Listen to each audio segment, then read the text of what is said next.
Get ready for your daily dose of marketing strategies and tactics from entrepreneurs with the guile and experience to help you find success in any marketing capacity. You're listening to Marketing School with your instructors, Neil Patel and Eric Su. Welcome to another edition of Marketing School. I'm your host, Eric Su. And I'm Neil Patel. And today we're going to talk about what do most digital marketing agencies get wrong. So this is funny because Neil's had an agency in the past. I have an agency right now. I've been in-house on the other side. I've been burnt by agencies. So this is a topic that I think we can go on and on about. So I guess I can kick things off on this one. More often than not, when you're working with an agency, oftentimes the big agencies especially, when you're working with them, they're going to hand your account off to a junior person. Now, that's not the name of the game, because typically when you are hiring someone in-house, when they're full-time, you're hiring someone that you think is really going to kick butt for you. You're not really looking to hand the account off to a junior person. So the results are going to be limited. That person is kind of up and coming. They really don't know what's going on. And, your results, they're really going to hit a ceiling. So, that's the number one mistake that I see. And, we generally try to avoid that because, you're not going to get the best results that way. And ideally, when you create an agency, it's all about driving results for the client at the end of the day and driving that retention. But sadly, that's just not the way it is today. Another mistake that most agencies make is not understanding the client or the customer. If they don't understand you and you don't understand them, the relationship's not going to work out. I remember one time I did a consulting project with a company that was selling wellness and cleanses in New York. And it was this doctor, really famous, was making a killing, millions and millions of dollars in profit. But you know what? His vision on where he wanted to take the company was different than what the changes I wanted him to do to generate more income and sales. And it just didn't fit in with his branding and image. So it didn't end up working out. You need to understand the agency and what they want to do. And they need to understand you before you go into a project, or else you can run into issues like that. Because the last thing you want to do is pay someone who doesn't have alignment on your branding, your vision, and your future, right? Because my approach to that doctor who's selling the cleanses would have made him more money, but it didn't fit in with his holistic long-term approach. And for that reason, we weren't a match. Great. And another thing is, a lot of agencies will try to close every single client that's out there. Ideally, every single client, or every single agency, I should say, should have some type of ideal client profile for who they want to work with. Now, I understand when you're starting out, you can't work with everybody, or you should work with everybody because you're trying to kind of just bring cash into the door. But as you get bigger and bigger, trying to work with everyone is a recipe for disaster because not everyone is a fit at the end of the day. So one other thing I would recommend here is when you're about to work with a client, let's say you're on the agency side, you're going to work with a client, perhaps the best way is to do a foot in the door type of engagement. This is also beneficial to the client side too. And this is where you might do a marketing strategy, and it's a one-off type of engagement, and you charge for it. And here's the thing, after you go through the engagement, you cover the strategy, and everything looks good, maybe you can refund that cost back to the client. And then that way the client gets a chance to test drive the relationship. They get to see how you are. You get to test drive the client as well, and they're not locked into a long-term relationship. That's a great way to see if people are really serious about working with you or not. And it really saves a lot of time for both sides. The other thing that you'll notice in the agency world is people have a lot of clients, so they're not going to spend all the time and attention on you. And as an agency, they can't spend all the time and attention on you because they need to grow too. So you got to find a balance on both ends, right? I understand the agency's viewpoint and I understand your viewpoint. So here's the ideal solution. For an agency, they love big customers. The bigger, the better.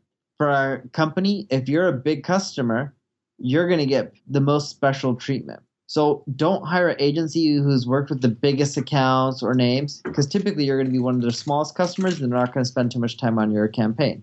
And as an agency, you shouldn't take on those small campaigns because you're not going to do much work for them. And it's just going to create a bad name because for those people, your smallest paying clients are usually the most pickiest and the ones who get upset the most because the amount of money they're paying you is a lot for them, even though it's not a lot for you. So as a company, make sure whoever you're paying, you're one of their most highest paying customers. So that means that if you can only afford a $5,000 a month budget, which is still decent, you better be picking an agency that's really boutique and small. So then that way you're one of their most important clients and they give you extra attention, right? And then for the agency, you don't want to lose that client because it makes up a good portion of your income. So you have no choice but to spend a lot of time and attention on them to make sure that they're really happy. So on both ends, right? If you're a client, make sure you're paying someone in which that money is meaningful for them. And as an agency, don't take on people who will pay you, in your eyes, peanuts, because you know you're not going to give them the time and attention due to the fact that it's not worth it for you. Right. And also a big mistake that I see happening, and this is why agencies can't retain people for a very long time, it's a cookie cutter approach. And, this is something I've seen both, on working with agencies and as an in-house person, and also being on the agency side too. I've seen it happen too many times. Basically, their aim is just to close the person and then, put everyone through the same exact process. Now, here's the thing. Every single business is different. Even if it's in the same industry, it's fundamentally a different business. It's run by different people. They have, different processes as well. Maybe the product's made a different way too. Everything is different. You cannot use a cookie cutter approach. And here's the thing. If you see digital agencies giving you a package approach where they're selling you a good, better, and best type of package, you should probably run for the hills because there's no set package. Everything is different, and you should probably be expecting something custom when it comes to working with agencies. You're not looking for something, cookie cutter, when you're looking for something that's top of the line, right? And you're looking for something to grow your business here. So you better have something that's customized to you. Yeah, and in general, when you're working with agencies, make sure they're focusing on something that produces the highest ROI for you. So think of it this way. As an agency, if a client's paying you, they want to get an ROI as quick as possible. Figure out what's the quickest thing you can change from to produce an ROI. And as a company, make sure you tell them, hey, here are all our stats, here are all our metrics. What do you think that we can end up doing to increase our ROI the fastest?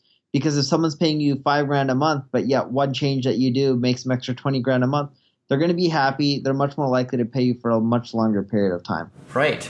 And the other thing is I see a lot of agencies talking about, we just won the #1 place to work, or, we just won this award, we won that award. But at the end of the day, who gives a shit about that? If I'm a client and I'm going to work with you, I want to know what results you brought for somebody that's similar to me, and I want to know what ideas you have for me. I don't care about the awards that you won. It doesn't do anything at the end of the day. And I've seen a lot of agencies that have had a lot of awards, they end up folding. So really, stop focusing on getting these awards. Focus on the client at the end of the day, because it's the client. Those are the people that you're trying to sell to, and those are the people that you're trying to retain. And that's why you exist in the first place, to help the clients, not really to, stroke your own ego or to win these awards. So you can see this is kind of a sensitive topic because I'm getting so heated up about it. So, Neil?